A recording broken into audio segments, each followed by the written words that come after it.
Bonjour à toutes et tous, François Olivier, donc président directeur de la FEREPSI. J'ai le plaisir de vous accueillir pour ce premier journal club de la FEREPSI. La FEREPSI, pour ceux qui ne connaissent pas, donc c'est la Fédération régionale de recherche en psychiatrie et santé mentale qui regroupe actuellement 33 établissements ayant des agréments en psychiatrie et santé mentale dans l'Occitanie. Voilà, donc c'est une grosse fédération et l'idée était venue en discutant avec le docteur François Montastruc. L'idée, effectivement, c'était de se dire que ça serait extrêmement pertinent de vous proposer des lectures d'articles intéressants pour que tout le monde puisse partager autour de ces nouveautés. Donc voilà, on lance le premier webinaire FEREPSI et donc, sont avec moi aujourd'hui, j'ai la chance d'avoir deux experts dans le domaine de la psychopharmacologie. Donc, tout d'abord, François Montastruc, donc service de pharmacologie et de pharmacovigilance, et notre grand expert et partenaire en psychopharmacologie. Et puis, le professeur Irondi, qui est donc psychiatre et qui travaille, les deux d'ailleurs travaillent au CHU de Toulouse. Et donc, je les remercie d'avoir accepté d'animer cette session du Journal Club. Aujourd'hui, l'article que nous allons discuter est un article qui est sorti en octobre 2023 sur le New England Journal of Psychiatry, non, of Medicine, pardon, et qui va traiter d'un sujet qui intéresse tous les prescripteurs en santé mentale, qui est celui de la dépression résistante. Vous savez, on a de gros progrès encore à faire dans ce domaine, puisque globalement, sur une première ligne de traitement, on va toucher ou du moins réussir à obtenir des rémissions pour en gros un tiers des patients. Et puis, si on associe une deuxième, voire troisième ou quatrième ligne de traitement, on arrive difficilement à deux tiers des patients améliorés. Donc, ça veut dire qu'il y a quand même un gros tiers de patients porteurs de dépression résistante au traitement. Et donc, après, se pose la question de passer sur d'autres types de traitements, soit de stimulation, soit aussi des traitements d'augmentation, de potentialisation avec d'autres produits. Et c'est un peu sur ces traitements complémentaires qu'on va discuter aujourd'hui, avec donc cet article qui va traiter du traitement eskétamine en vaporisateur nasal par rapport à la kétiapine LP, donc dans le traitement de la dépression résistante au traitement. Voilà, j'en ai fini pour introduction. On va laisser de suite la parole à François Montastruc, que je remercie encore d'être parmi nous et qui va vous faire une lecture de cet article, lecture critique de cet article. François, je te laisse la parole. Merci François, merci à tous de venir à ce webinaire. Donc on va commencer, on part sur cet article et puis on vous donnera la possibilité, si vous avez des questions par le chat, de poser des questions. Et puis de toute façon, on gardera un temps à la fin de ce webinaire pour discuter des questions autour de la prise en charge médicamenteuse de la dépression résistante avec le professeur Antoine Irondi. Donc, je vais commencer par présenter l'article. Alors juste, j'ouvre une Ouais, parenthèse, il faut écrire vos questions dans questions-réponses, hein. Dans ce d'accord. qui s'affiche en bas, vous avez un petit truc questions et réponses avec deux petites bulles. Là, c'est là-dedans qu'il vous faut mettre vos questions et je les adresserai aux intervenants. Donc, questions-réponses, c'est là que vous mettez vos questions et réponses. Vos questions. Je te laisse la parole, François. Allez, donc on commence. Donc, je vais vous présenter donc l'article qui s'intitule Esketamine en pulvérisation nadale versus kétiapine dans la dépression résistante. C'est l'essai clinique qui s'appelle Escape TRD. Donc, c'est cet essai clinique qui a été publié en octobre 2023, donc tout récemment dans la revue, une des revues les plus importantes en médecine. Et donc, on nous a paru important de parler de cet essai clinique hein, parce que c'est le sujet actuellement en psychiatrie, en particulier donc dans la dépression résistante. C'est un essai clinique qui a été le premier élément qui a été sponsorisé par Janssen. Et donc, comme le disait le docteur François Olivier, la dépression, ben, vous savez que, il y a une absence de rémission chez à peu près deux tiers des patients qui initient un traitement antidépresseur médicamenteux classique.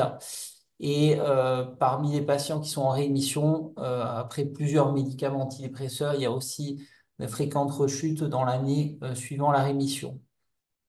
Donc, est apparu progressivement, et ça s'est précisé ces dernières années, le concept de dépression résistante, j'ai mis entre parenthèses aux médicaments, qui est défini dans l'article comme une absence de réponse à deux ou plusieurs antidépresseurs, traitements antidépresseurs pharmacologiques administrés pendant une durée, une dose adéquate au cours du même épisode dépressif.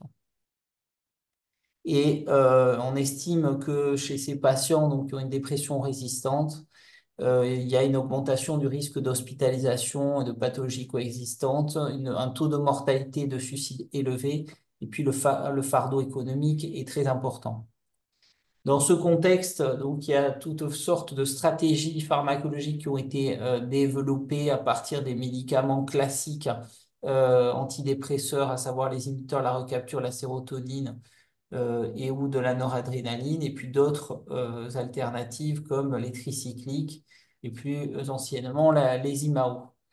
Récemment, donc, il y a la quétiapine qui est disponible en adjuvant dans la dépression, qui a obtenu l'autorisation de mise sur le marché en Europe, hein, qui a été cependant évalué par la Haute Autorité de Santé avec un SMR insuffisant, c'est-à-dire un service médical rendu qui a été considéré pas assez important par rapport aux essais qui ont été réalisés par rapport au placebo. Et plus récemment, donc, l'eskétamine, qui lui a obtenu donc une AMM dans la dépression résistante avec un SMR faible et une amélioration du service médical rendu de 5 par rapport à ce qui existait déjà comme alternative dans la dépression résistante. Il n'a pas obtenu de remboursement dans les autres indications dans les troubles thymiques, hein. Alors, la problématique de cet article, c'est que pour l'eskétamine, on avait des essais cliniques réalisés versus placebo. Par contre, il n'y avait pas d'essais cliniques ou de comparaison directe avec les autres alternatives dans la dépression résistante et en particulier donc la quétiapine. Et donc, c'est l'objet de cet article. Alors, avant de commencer, je vais vous faire un petit rappel psychopharmaco sur ces deux médicaments. D'abord, la quétiapine. Alors ici, vous avez une capture d'écran du livre Stahl. Pour ceux qui s'intéressent à la psychopharmacologie, c'est un classique. Donc, c'est vraiment juste pour donner quelques informations très simples sur la quétiapine. Donc, en bleu, vous allez représenter le médicament avec toutes ses propriétés pharmacologiques. Les trois points qui sont importants à retenir pour la quétiapine, c'est que c'est d'abord pharmacologiquement un antihistaminique H1 assez proche de l'hydroxyzine. Voilà. À plus forte dose, ce médicament a des propriétés via son métabolite d'antidépresseur, notamment par inhibition de la recapture de la noradrénaline. Et puis surtout, il se comporte à forte dose comme un antipsychotique et vous l'avez probablement utilisé dans l'indication antipsychotique dans le trouble schizophrénique. Donc ça, c'est pour ses propriétés anti-D2. Pour l'eskétamine, qu'est-ce qu'il faut savoir? Qu'est-ce que c'est ce médicament? Bah, il agit sur des neurotransmetteurs qui sont un peu moins classiques en psychopharmacologie. Donc l'eskétamine, c'est juste une forme chimique de la kétamine. Donc c'est ce qu'on appelle la forme lévogir de la kétamine, mais on peut considérer que c'est la même chose au niveau pharmacologique. Donc ça agit sur des récepteurs qu'on appelle les récepteurs NMDA, antagonistes NMDA, c'est-à-dire qu'ils vont moduler un neurotransmetteur qui est présent au niveau du cerveau, qui s'appelle le glutamate, qui est surtout un neurotransmetteur excitateur. Et puis, il a d'autres propriétés très nombreuses, à la fois sur les récepteurs à la dopamine, la sérotonine, récepteurs mu, toutes sortes d'effets latéraux. Et puis, ce qu'il faut retenir aussi, c'est un médicament qui est sympathomimétique, c'est-à-dire qu'il va activer le système notamment cardiovasculaire. Grâce à toutes ces propriétés, bah, il est utilisé comme analgésique, la kétamine est utilisée comme analgésique, comme anesthésique. Comme donc dans la dépression résistante, alors son mécanisme précis dans la dépression résistante n'est pas très clair, par quelle action il détermine ses effets dans la dépression résistante, probablement par plusieurs effets, on va dire par des effets pléiotropes. Et puis, ces propriétés pharmacologiques nous font prévoir des effets indésirables qu'on rencontre quand on prescrit ce médicament. Alors, soit il peut être détourné du fait de ses propriétés agonistes dopaminergiques D2, donc il peut y avoir des abus, des détournements. Alors, c'est surtout avec la kétamine. Il va déterminer des épisodes de dissociation, parfois de dépersonnalisation, de rarement des troubles psychotiques, mais ça peut arriver, et ça c'est par son action sur les récepteurs au glutamate en particulier. Il peut déterminer des nausées et vomissements. Et puis le dernier effet, donc c'est sur ça qu'il faut être vigilant, il peut aussi déterminer les effets cardiovasculaires. Il va augmenter la pression sanguine artérielle. Et donc il y a des questionnements sur savoir si ça ne pourrait pas augmenter certains effets de manière rarissime cardiovasculaire. Alors, on revient sur l'article. Donc, l'hypothèse en fait des auteurs quand ils ont fait cet article, c'est qu'il y aurait une meilleure rémission dans la dépression résistante à 8 semaines et une absence de rechute à 32 semaines avec un traitement par eskétamine en spray nasal associé à un antidépresseur classique type IRS ou IRSNA par rapport à la kétiapine à libération prolongée associée aussi avec un IRS ou un IRSNA. Donc l'objectif de l'étude, vous l'avez là, hein, c'était de tester en fait l'efficacité et aussi d'évaluer le profil de risque de l'eskétamine versus la kétiapine dans la dépression résistante aux médicaments. Alors comment ils ont fait ça? Donc je vais passer sur certains éléments, notamment donc ils ont respecté les règles éthiques et de bonne pratique des essais cliniques. Ils ont fait un essai randomisé en simple aveugle ouvert et contrôlé par rapport à un traitement actif par kétiapine.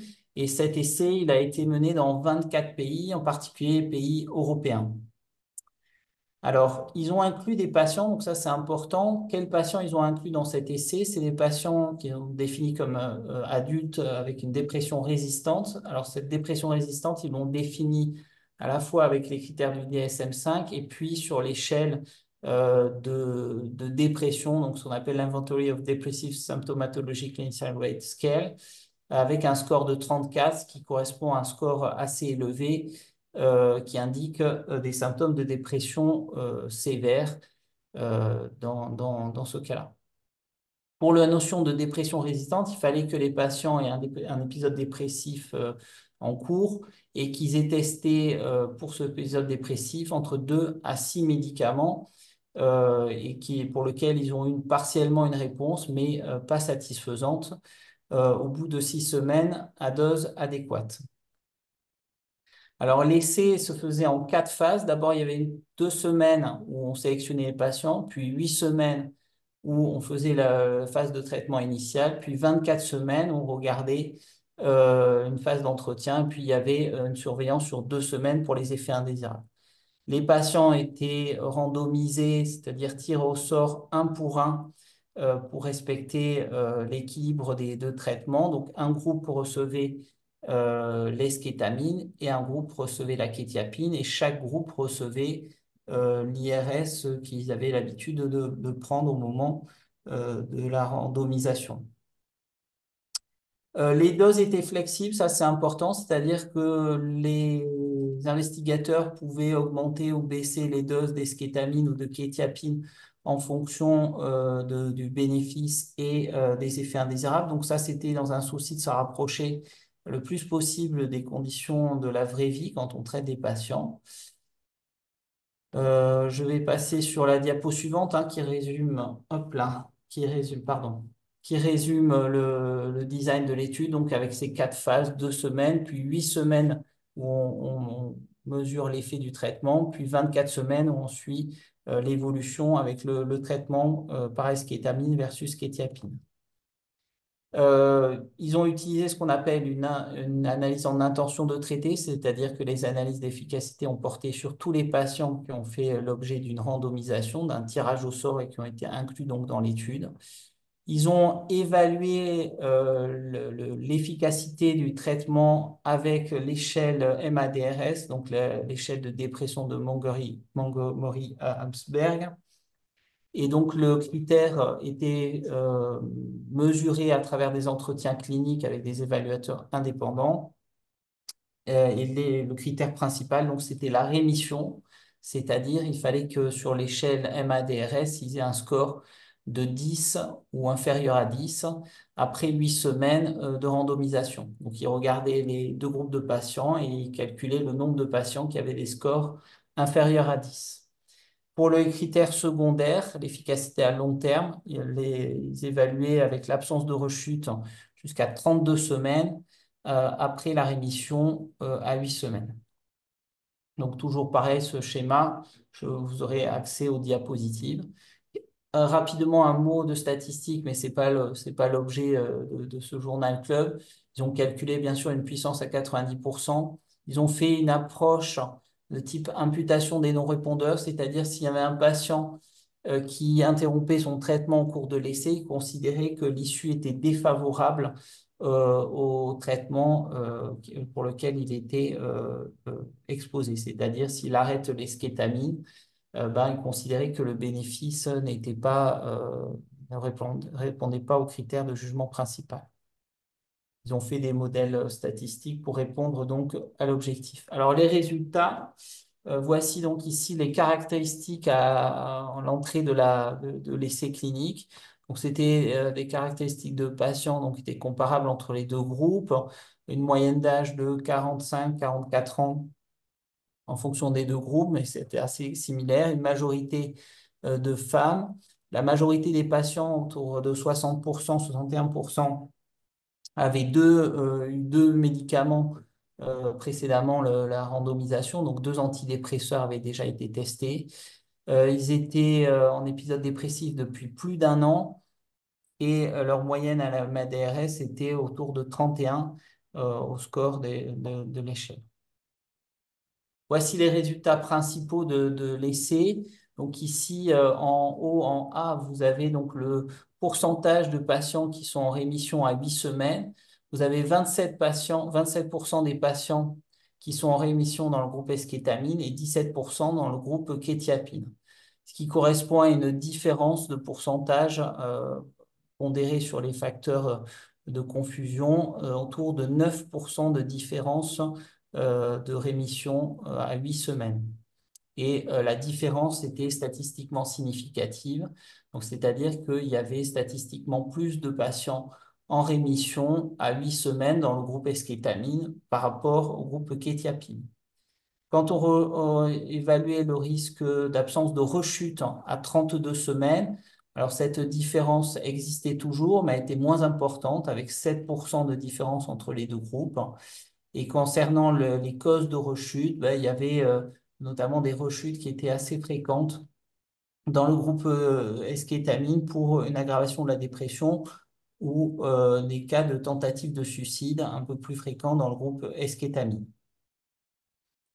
Les résultats, quand on regarde dans le temps, sur la rémission, vous avez ici donc au cours des semaines de suivi le pourcentage de patients qui sont en rémission après 8 semaines et puis sur les 32 semaines, sur les 24 semaines suivantes.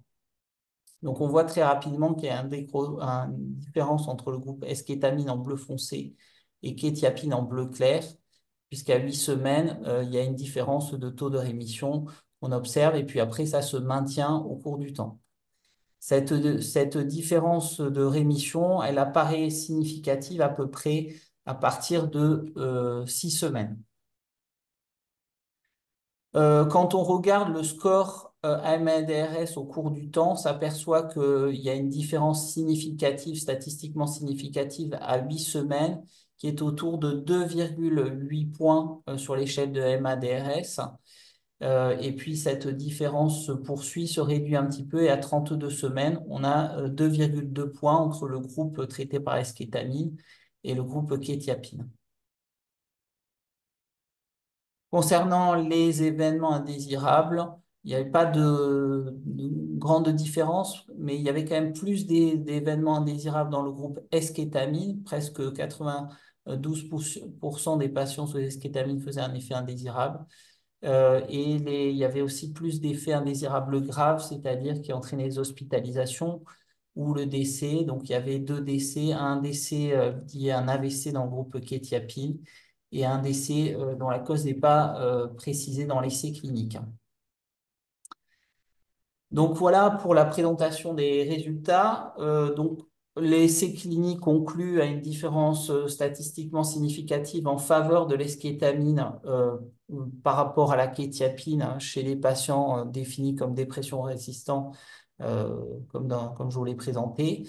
Cependant, ces résultats sont à modérer parce que l'essai clinique présente certaines limites. Le principal, c'est que l'essai est en ouvert, c'est-à-dire que en fait, les investigateurs et les patients savaient, enfin les médecins et les patients savaient quels médicaments ils prenaient, parce qu'il y a une administration différente. L'eskétamine, c'est en spray nasal, la quétiapine, c'est un comprimé.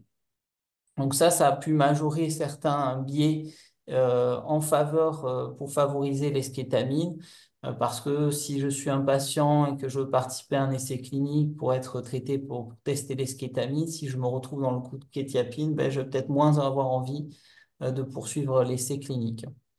Il y a un non-respect de l'aveugle et on sait que ça impacte très fortement les résultats. Un autre effet qu'on observe en clinique aussi, c'est l'effet nursing. Pour recevoir l'eskétamine, il faut aller à l'hôpital ou en clinique recevoir le spray d'eskétamine, ce qui n'est pas le cas avec la kétiapine qu'on peut prendre chez soi. La kétiapine, est-ce que c'est un bon comparateur? L'évaluation en France, en tout cas, n'était pas forcément en faveur de l'utilisation de la kétiapine, en tout cas en population générale. Et puis l'autre point important des limites, c'est les limites des résultats. Il y a une différence de 2,8 points à 8 semaines dans l'échelle MADRS. Alors c'est statistiquement significatif, mais 2 ou 3 points à la MADRS, c'est pas hyper important. Alors même si ces résultats sont moyennisés par le fait de l'étude. Par ailleurs, ils n'ont pas évalué sur l'échelle d'Hamilton, qui est une échelle un peu moins spécifique des symptômes dépressifs. Voilà. Et puis le dernier point, peut-être, c'est la question. C'est un essai Johnson, hein, donc bon, mais les résultats, on peut peut-être un peu orienter. Donc ma conclusion, c'est que cet essai clinique, il montre des résultats en faveur de l'eskétamine, mais que peut-être il faut les pondérer par les limites hein, que je vous ai citées, notamment la levée de l'aveugle, le fait que ça soit en ouvert le fait que la différence n'est pas majeure par rapport à la kétiapine. Et donc, ça pose la question vraiment est-ce que l'eskétamine, pardon, est-ce que l'eskétamine est vraiment utile dans la dépression résistante ou en tout cas, est-ce qu'il faut la prescrire dans tous les cas de dépression résistante?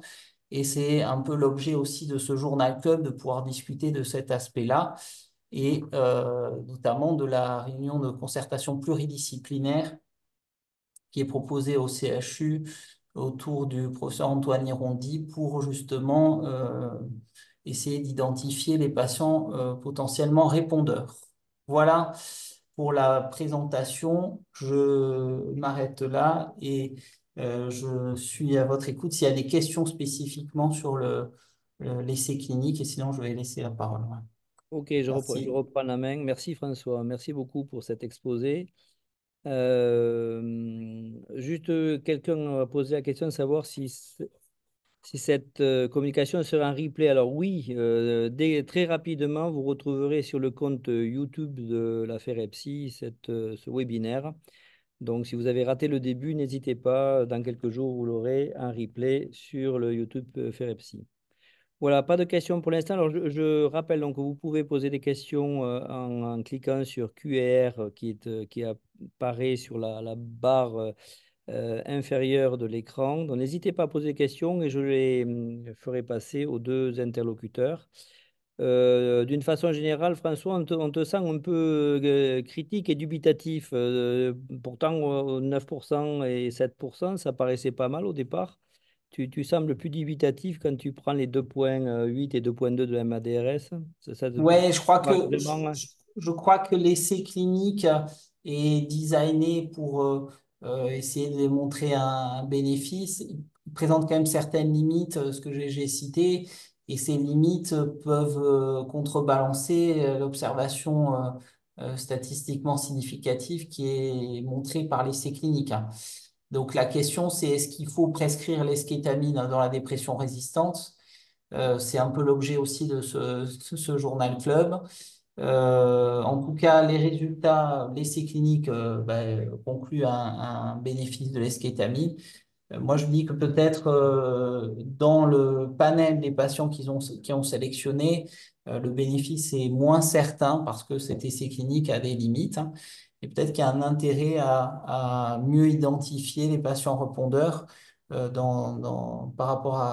rapport aux bénéfices de l'eskétamine. Ok, eh bien, on va donc poser la question immédiatement au professeur Antoine Rondi, donc qui est psychiatre au CHU de Purpan. Alors, juste pour, je me sens dans l'obligation quand même de dire qu'Antoine et ses collègues, mais il est un premier auteur, viennent de sortir un article sur l'encéphale de la Société française de psychiatrie biologique et de neuropsychopharmacologie sur le guideline, donc sur le traitement des patients avec des réponses partielles de dépression ou dépression résistante. Donc, si vous voulez tout savoir de la position de la Société française, n'hésitez pas à aller sur cet article de l'encéphale qui est sorti en ligne cette année et qui est à votre disposition. Antoine, alors, est-ce Oui. qu'il y a des profils particuliers de patients qui seraient éventuellement répondeurs? Alors, de manière globale, on traite de manière identique des patients qui sont tous différents. La dépression, elle est ultra hétérogène, donc forcément, on a des non-répondeurs ou des résistants qui sont en fait des gens pas traités avec les bonnes molécules. Le problème, c'est qu'on a actuellement peu d'outils pour faire de la médecine vraiment personnalisée et c'est tout l'intérêt et l'avenir de la psychiatrie, c'est de pouvoir mieux cibler les patients. Alors, je vais prendre l'exemple de de la kétamine. Et ça sera extrapolable à la l'eskétamine parce que François l'a précisé, c'est la même molécule avec un énantiomère qui est différent, un sous-type qui est différent, mais c'est quand même la même molécule avec les mêmes propriétés. Et la voie d'administration est un peu différente, kétamine, eskétamine, mais le profil est similaire.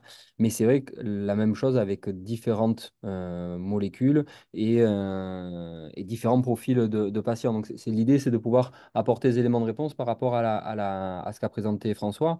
Et la première chose où je te rejoins, c'est que c'est peut-être pas le meilleur comparateur du fait de la SMR insuffisante, mais je crois que c'est le seul qui a la MM dans cette indication-là. Donc ça fait le seul comparateur officiel, entre guillemets, et je crois que le choix de la kétiapine s'est porté là-dessus, parce que c'est le seul qui a la même, contrairement à toutes les autres stratégies qu'on peut utiliser qui, eux, sont hors AMM. Oui, c'est ça, ouais. Ouais. Et donc, ça a été et c'est le cas dans de nombreux pays européens. Il y avait un Français dans cette étude-là, et ça fait partie aussi de ce choix de comparateur. Alors, est-ce que j'ai la main? Ouais.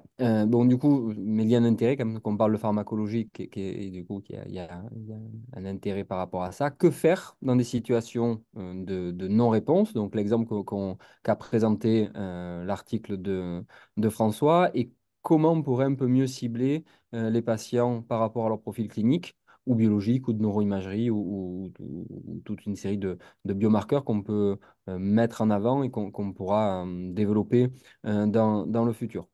Quand on reprend ce que disait François, les recommandations qu'on a faites en début d'année, on va avoir à peu près au même niveau plusieurs types de stratégies, alors qu'à l'intérieur de ces profils cliniques, la variation entre les stratégies va être différente.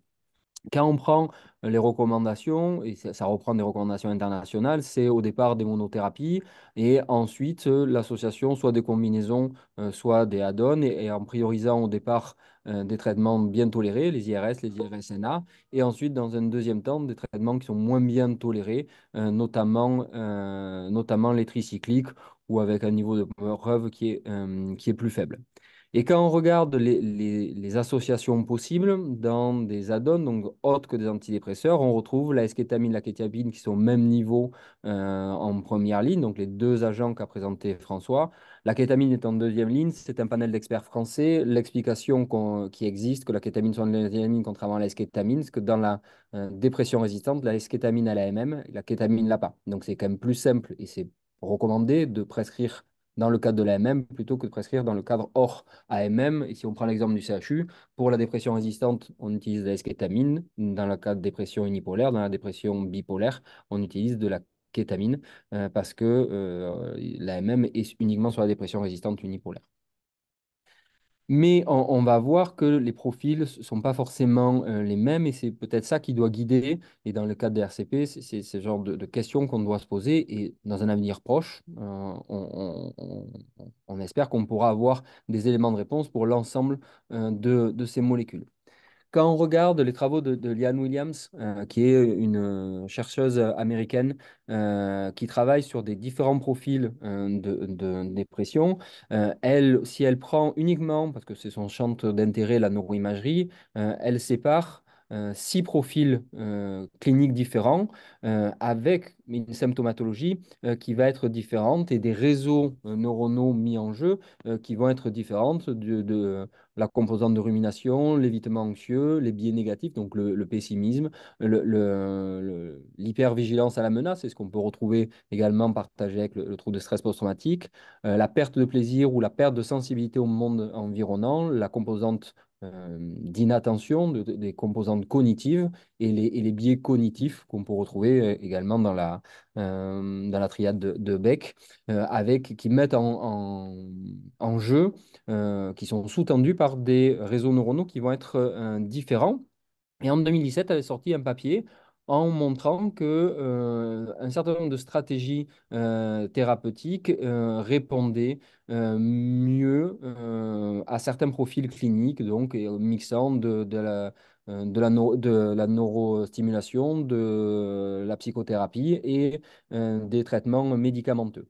Entre 2017 et 2024, bon, la science évolue, il y a des stratégies médicamenteuses qui apparaissent et il y a eu un regain d'intérêt avec la eskétamine, la kétamine et maintenant tout ce qui est psychodyspeptique et également les psychostimulants.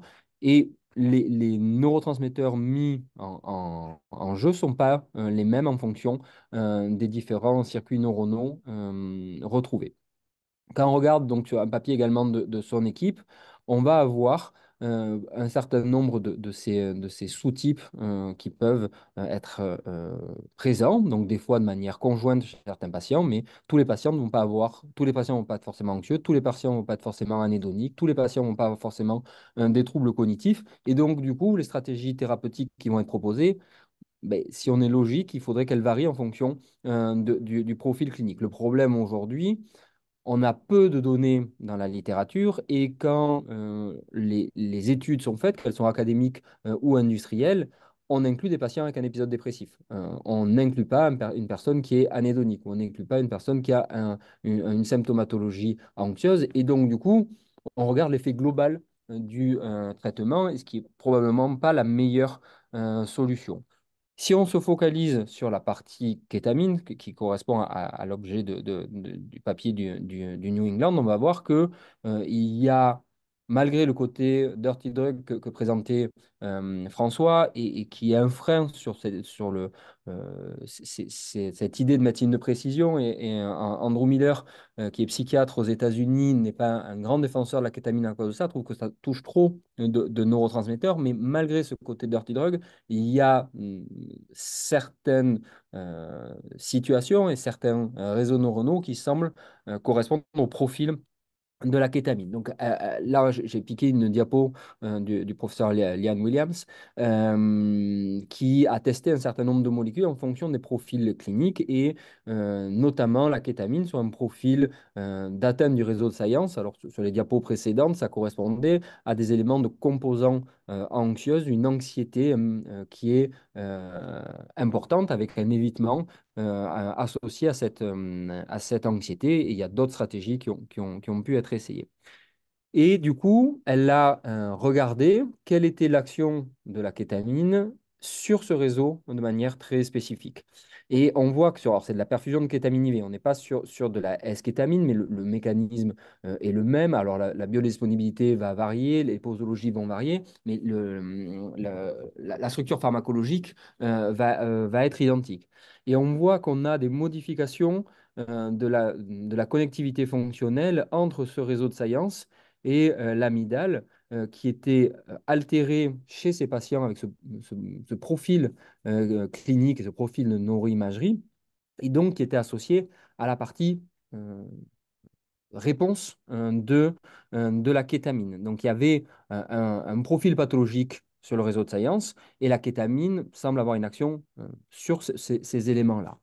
Comme c'est une drogue, un traitement sale, entre guillemets, dirty drug, ils se sont posé la question s'il n'y avait pas d'autres actions sur d'autres voies. Et une molécule qui est souvent testée dans l'anxiété, dans le trouble de stress post-traumatique, mais également dans la dépression, l'MDMA, qui est aussi utilisée à visée récréative comme la kétamine, et de voir si la kétamine ne pouvait pas avoir des actions sur ce réseau particulier qui correspond à des réseaux négatifs donc plutôt les éléments de pessimisme qu'on voyait dans la dépression. Elle avait fait une étude en 2015 qui montrait qu'il y avait une réponse plutôt bonne sur des patients avec des éléments, des affects négatifs, un pessimisme important, répondait plutôt bien aux inhibiteurs de la recapture de la sérotonine et qui répondait moins bien aux inhibiteurs de la recapture de la noradrénaline et de la sérotonine avec une composante en partie en lien avec la composante d'énergie qui peut des fois être mal tolérée. Donc, en plus de la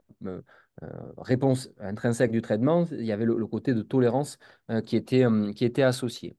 Et elle s'est questionnée sur ce réseau spécifique, quelle pouvait être l'action de la kétamine. Et ça a fait l'objet d'une publication dans Nature, où on avait une action directe de la kétamine, enfin, une modulation de certaines structures qui étaient impliquées dans ces réseaux neuronaux. Donc la kétamine semblait également avoir un profil plutôt intéressant par rapport à ce profil clinique-là par le biais des données de neuroimagerie que l'on avait.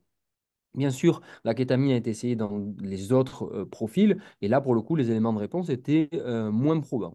Une autre équipe que l'équipe de Liane Williams, c'est l'équipe néerlandaise de Brenda Penix, qui s'est beaucoup intéressée à un concept de dépression immunométabolique, là aussi un sous-type de dépression particulier, avec ce qui était appelé à l'époque dépression atypique, plutôt hypersomnie, plutôt fatigue importante, hyperphagie, une prise de poids, et qui est associée au niveau biologique, physiopathologique, à un état inflammatoire de bas grade, des éléments de dyslipidémie, une résistance à l'insuline, une résistance à la leptine.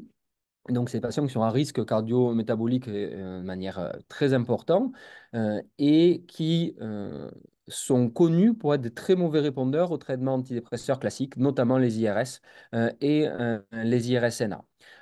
Du coup, la composante inflammatoire et la composante métabolique a été pas mal étudiée, notamment par Andrew Miller, celui qui n'est pas complètement emballé par le profil clinique de la kétamine, qui montre que ces profils-là, où il y a une composante inflammatoire de bas grade, hein, c'est souvent des CRP supérieurs à 1,5 ou supérieurs à 2, avait des tableaux où il y avait l'anédonie qui était au devant du tableau, donc soit la perte de plaisir, soit sur la perte de motivation ou la possibilité de faire une action dans un but donné, et une composante anxieuse qui était également au devant du tableau, avec des structures cérébrales mises en jeu qui sont un petit peu différentes. D'un côté, les circuits de la récompense sur les noyaux gris, les ganglions de la base, et sur l'autre, des structures plus temporale interne sur des structures limbiques.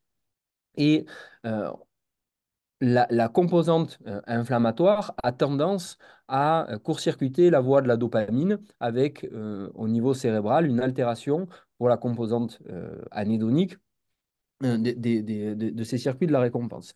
Donc, il y a des stratégies qui ont pu être essayées avec des éléments de réponse plutôt intéressants, notamment sur des agonistes dopaminergiques, le pramipexole qu'on utilise dans la maladie de Parkinson ou dans le syndrome des jambes sans repos, ou carrément dans des stratégies avec la lévodopa, le modopar qui montrent des résultats intéressants chez les patients anédoniques et chez des patients anédoniques avec une CRP plutôt élevée. Alors tout est relatif, hein, supérieur à 2. Il y avait une étude, comme ce n'était pas le propos même de la présentation de ce soir, je ne l'ai pas mis, mais qui montre que les patients avec une CRP supérieure à 2, avec une anédonie importante, il y a des échelles qui cotent l'anédonie, étaient des répondeurs au modopar quand la CRP était supérieure à 2, était par contre non répondeur quand la CRP était inférieure à 2. Donc avec la kétamine, ils sont également dit avec le profil anti-inflammatoire et agoniste dopaminergique, savoir s'il n'y avait pas des éléments de réponse de ce côté-là. Le premier élément de réponse, c'est qu'il semble que les patients avec un BMI supérieur à 25, et les patients obèses en particulier, notamment sur l'obésité abdominale, avec un périmètre abdominal qui est élevé, sont des meilleurs répondeurs à la kétamine. Et à l'inverse, ces patients-là sont plutôt des mauvais répondeurs aux antidépresseurs classiques. Et quand on regarde l'étude que présentait François, on a 50% des patients qui sont soit en surpoids, soit en obésité. Alors, vous allez me dire, il y a 50% des patients qui sont dans l'effet inverse. La kétiapine, pour le coup, n'est pas une bonne stratégie thérapeutique pour ces patients en obésité. Le profil métabolique des antipsychotiques de génération est plutôt pas terrible, et la kétiapine au devant du tableau avec tendance à une prise de poids. Donc, ça fait partie, là aussi, des choses à prendre en considération lorsque on va proposer ce type de stratégie thérapeutique. Une équipe canadienne a voulu s'intéresser, de savoir si déjà en 2023, on avait, ce qui date de l'an dernier, des biomarqueurs robustes, indépendamment de la clinique, sur le profil de patients chez qui on pouvait proposer de la kétamine.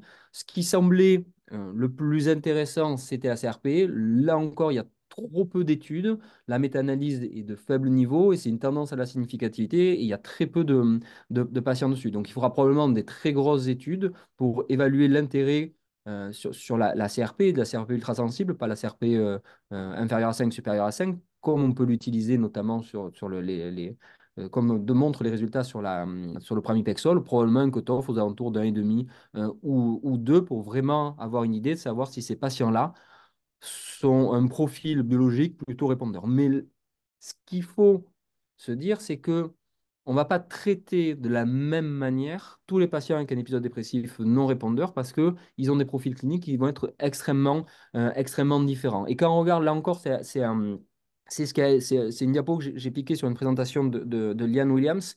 Quand on regarde par rapport à ce qu'elle a présenté, les études qui sont intéressantes, qui restent encore exploratoires, les patients qui seraient potentiellement répondeurs à la kétiapine par rapport à ce qu'elle a présenté, à la kétamine par rapport à ce qu'elle a présenté, ça serait ce qu'on a en vert ici et ce qu'on a orange ici. Donc, ce qui correspondrait à un quart des patients présentant un épisode dépressif caractérisé.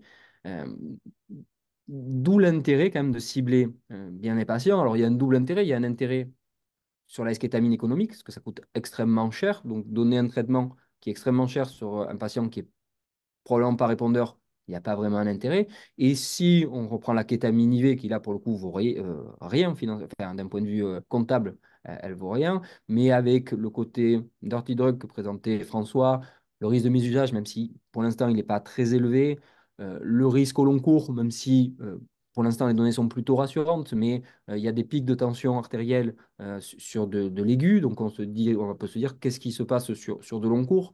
Il y a des cohortes canadiennes qui sont plutôt rassurantes de ce côté-là, mais ça n'empêche qu'on n'a pas beaucoup de recul par rapport à ça. Autant cibler des patients qui ont un profil plutôt répondeur. Alors, aujourd'hui, on reste encore sur du probabiliste, hein, c'est que les données que je vous présente, on ne peut pas faire passer une IRM, et notamment une IRM fonctionnelle, à tous les patients qui présentent un épisode dépressif, même si dans un avenir proche, ça serait très intéressant, on espère qu'on y arrivera. Mais déjà, sur les profils cliniques, on a des profils qui semblent être plus répondeurs que d'autres sur l'anédonie, sur l'anxiété, alors à la fois sur sa composante agoniste dopaminergique, sur la composante plutôt anti-inflammatoire de la kétamine et des profils qui seraient probablement moins intéressants. Mais l'idée vraiment, c'est de mettre les résultats de l'étude que présente François en perspective de ces éléments-là. La kétiapine, elle, a d'autres profils intéressants, notamment sur les troubles du sommeil. On sait qu'il y a une très forte altération de l'humeur lorsqu'il y a une altération du sommeil. Il y a un profil antihistaminique qu'a présenté François assez précocement. On sait que les différentes données, et c'est ce que recommandaient les panels d'experts les recommandations d'experts, c'est utiliser des petite posologie de kétiapine entre 50 et 150 ou 200 dans la dépression résistante. Donc, c'est un profil, là pour le coup, où il y a un intérêt sur la composante de sommeil. La kétamine, là, on n'a pas d'éléments directs sur la composante de sommeil. Donc, c'est plutôt ce profil clinique-là qui va nous intéresser, même si on est encore en 2004 sur du probabiliste.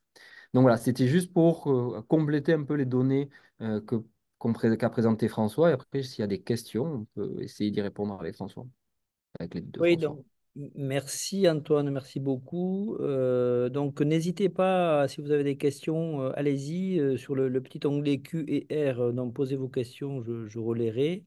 Maxime nous pose une question, à tous les deux d'ailleurs. Si la kétiapine n'était pas le médicament le plus intéressant à comparer à la scétamine, lequel vous auriez choisi finalement? Quel est l'adjuvant qui aurait pu être choisi, même si c'est hors AMM, en comparatif finalement? Si la kétiapine n'est pas le meilleur, vous auriez choisi lequel, vous? Ouais, là, je vais faire une réponse de Gascon, mais ça dépendrait, moi, je pense, du profil clinique. En fait, le gros souci, et cette étude ne déroge pas à la règle, c'est qu'on regarde la dépression dans son intégralité. Je pense que si on voulait évaluer l'efficacité de la kétamine sur l'anédonie, par exemple, un bon comparateur, ça aurait été le pramipexole. On est complètement au même, mais au moins, on aurait ciblé, avec des échelles spécifiques de l'anédonie, de savoir quel est le meilleur entre guillemets des deux, sachant que le pramipexole est facile d'utilisation, il a plein de contraintes et il n'est pas sans risque, hein, mais il est ce que disait François, à la maison et pas sur de la GJ, le prix n'est pas le même. Si, alors, la composante esketamine n'a pas montré, probablement là aussi sur un niveau de design d'études qui n'est pas optimal, d'intérêt par rapport au suicide. Si on prend la kétamine IV, il y a un papier qui était sorti de l'équipe de Nîmes dans le British Medical Journal sur l'effet anti-suicide. Si on voulait, pour le coup, comparer l'effet sur le suicide de la kétamine, si on prend kétamine, peut-être qu'il faudrait comparer au lithium, qui a dans la littérature des données. Alors, qui peuvent se discuter sur la méthodologie des études dans lesquelles ça a été étudié, mais c'est ce qui est actuellement le plus robuste sur la composante. Donc, chaque add-on va avoir des intérêts et des inconvénients, et je crois il faut les comparer sur pourquoi on veut les utiliser. D'accord. Juste le premier Pexol, donc le Cifrol, qui est un antiparkinsonien, donc qui relancerait la voie dopaminergique, c'est ça un peu l'idée, comme Ah, pourrait le faire le eskétamine, c'est ça? Comme on pourrait faire la eskétamine, comme on pourrait faire le Modopar, comme on peut faire le bupropion qu'on n'a pas comme antidépresseur en France, sauf sous forme Zyban, mais qui est utilisé au Canada, aux États-Unis. Et donc, quand on regarde, si on fait des patients qui sont anédoniques, quand on fait de l'imagerie, il y a une altération des circuits de la récompense. Quand on les traite avec de la dopamine ou des traitements qui agissent sur la dopamine, la guanfacine aussi, des choses comme ça, on va modifier, dans le bon sens du terme, les réseaux impliqués dans les systèmes de la récompense. Et cette modification de réseau est corrélée à la réponse clinique. Après, le warning ou l'inquiétude qu'on peut avoir, et ça, c'est plus la cascade de François, c'est que ce sont des agonistes dopaminergiques, donc qui sont pro-addictifs. Et c'est un profil de patient qui, là aussi, il faut pouvoir cibler. Mais on a des très bons résultats chez des patients très anédoniques avec des utilisations de traitements pro-dopaminergiques. Ok. Si je résume, alors c'est très schématique, mais donc le profil que tu verrais, toi, qui serait plus un profil eskétamine, ça serait donc des gens plutôt avec un tableau clinique de dépression atypique, donc des gens plutôt en surpoids, hypersomnie, c'est ça, avec une composante inflammatoire associée, donc anédonie, anxiété, manque de motivation, et puis une composante inflammatoire avec une CRP ultrasensible au-delà de 2. Ça serait ça pour toi Sur aujourd'hui le, sur le le profil papier, type sur le papier. Ça sur serait le ça. papier, ça serait ça. Sur notre expérience clinique, les patients qui étaient plutôt en surpoids ont plutôt bien répondu, avec une problématique qui s'est posée aussi, c'est que dès qu'on a arrêté, il y avait des rechutes. Donc ça a été un moment, François, sur une de ses diapos, a posé la question de la déprescription. On s'y était intéressé avec Tanguy, qui est pharmacien sur l'hôpital, et ça a été un sujet aussi de sa thèse. C'est le problème de la déprescription qu'il y a derrière. Donc ça soulève une autre problématique qui est très d'actualité, mais probablement sur ce type de patients-là, la eskétamine a un profil clinique de réponse qui est intéressant, mais il faut qu'à côté de ça, il y a toute une prise en charge en nutrition avec les équipes de nutrition, avec une reprise d'activité physique, avec une perte de poids, avec une modification de l'alimentation, parce que, entre guillemets, on permet sur les données préliminaires qui existent une action sur ces boucles de récompense. Si le profil immuno-inflammatoire reste très marqué Ouais, et qu'on arrête, ça recommence. je Donc, comprends. il faut pouvoir utiliser ce genre de stratégie thérapeutique pour pouvoir mettre en place quelque chose qui va durer dans le temps. Et donc, du coup, la perte de poids, la reprise d'activité physique, 45 minutes par jour, etc., etc. Ok. Merci. Asma te demande, ou vous demande à tous les deux, pour un épisode dépressif résistant à l'ECT, qu'est-ce que vous proposeriez? Et est-ce que la kétamine fait partie des propositions que vous seriez amené à prendre? Et partie complémentaire, est-ce que la présence d'une altération cognitive peut modifier la conduite à tenir? Bah, l'AMM de l'eskétamine, c'est une alternative à l'ECT. Donc, on a décidé, nous, au CHU Toulouse, de se baser sur l'AMM. Donc, c'est toujours une alternative à l'ECT.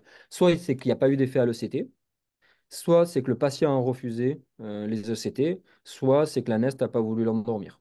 Donc, c'est une vraie alternative. Et nous, quand on le discute à RCP, on regarde où on en est par rapport à ces éléments au niveau de l'ECT. Les éléments cognitifs, a priori, on a du mal à les designer. Par contre, c'est une des causes de refus du patient qui ont déjà eu des ECT et qui ont eu des effets cognitifs. Donc, dans ce cas-là, ils ne veulent pas y repartir. Et c'est une justification de la eskétamine.